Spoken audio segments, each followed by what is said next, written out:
జై శ్రీరామ్. మీ ఎక్స్పాస్టర్ సిహెచ్ ఆనంద్. బైబిల్లోని అసలు దేవుడు ఎవరు? బైబిల్లోని అసలు దేవుడు ఎవరు మనం చూసినట్లయితే బైబిల్లో పాత నిబంధనలోని యెహోవా అని రాసి ఉంటుంది. కొత్త నిబంధనలోనేమో యేసుక్రీస్తు కనిపిస్తాడు, పరిశుద్ధాత్మ కనిపిస్తుంది. అయితే బాప్తిజం విషయానికి వస్తే యేసుక్రీస్తు మత్తయి సువార్త 28వ అధ్యాయం 19వ వచనంలో ఏం చెప్తాడంటే ఆయన తండ్రి యొక్కయు కుమారుని యొక్క పరిశుద్ధాత్మ నామంలోకి బాప్తిజం అని చెప్తాడు. అంటే తండ్రి ఉన్నాడు, కుమారుడు ఉన్నాడు, పరిశుద్ధాత్మ ఉన్నదని యేసుక్రీస్తు బైబిల్లో వివరిస్తాడు.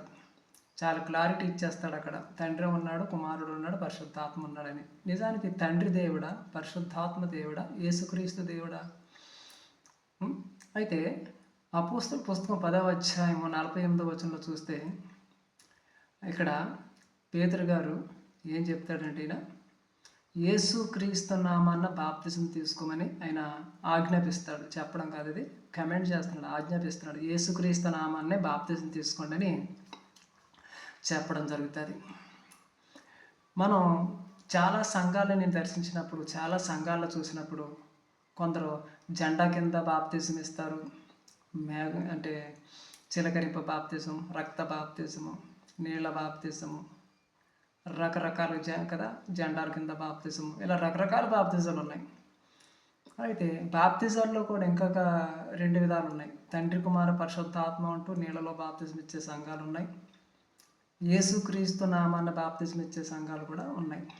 ఇలాగా సంఘాల్లోనే ఇంత గలిబిలి ఉంది.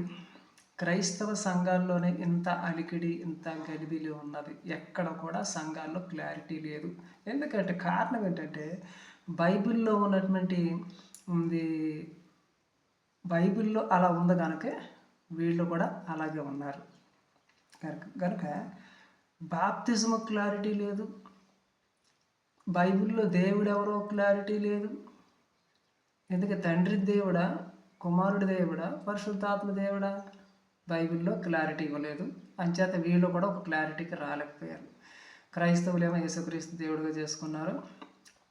ఇశ్రాయేలు వంశాలు 12 గోత్రాల వారేమో యెహోవాని దేవుడిగా చేసుకున్నారు. ఎందుకే పరిశుద్ధాత్మని దేవుడిగా ఎన్నుకున్న వాళ్ళు ఎవరో లేరు, వదిలేశారు.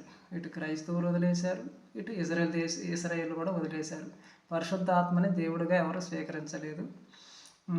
యేసుక్రీస్తుని స్వీకరించిందేమో క్రైస్తవులు అయితే, ఇజ్రాయేలు స్వీకరించిందేమో యెహోవాని. మరి పరిశుద్ధాత్మను గుర్తించింది ఎవరు? యేసుక్రీస్తు అంటాడు కదా అక్కడ, తండ్రి కుమార పరిశుద్ధాత్మ ముగ్గురు ఉన్నామని చెప్తాడు కదా. ఇక్కడ కూడా క్లారిటీ లేదు.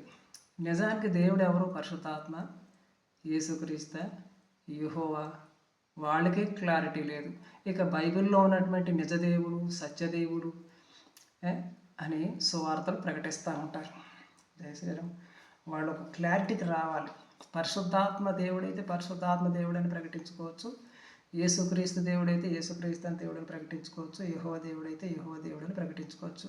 మొత్తం మీద సామ్యక్తంగా ప్రకటించుకోవాలంటే ఇశ్రాయేలు ప్రజలు, క్రైస్తవులు అందరూ కలిపి చైతన్యవంతులై యెహోవా అయితే యెహోవా, పరిశుద్ధాత్మ అయితే పరిశుద్ధాత్మ, యేసు అయితే యేసుగా అందరూ కలిపి ప్రకటించుకోవాలి. అలా కాక ఎవరికాడే ప్రకటించుకుంటే అది తప్పుడు బోధలవుతుంది, తప్పుడు మార్గము, తప్పుడు బోధ అవుతుంది.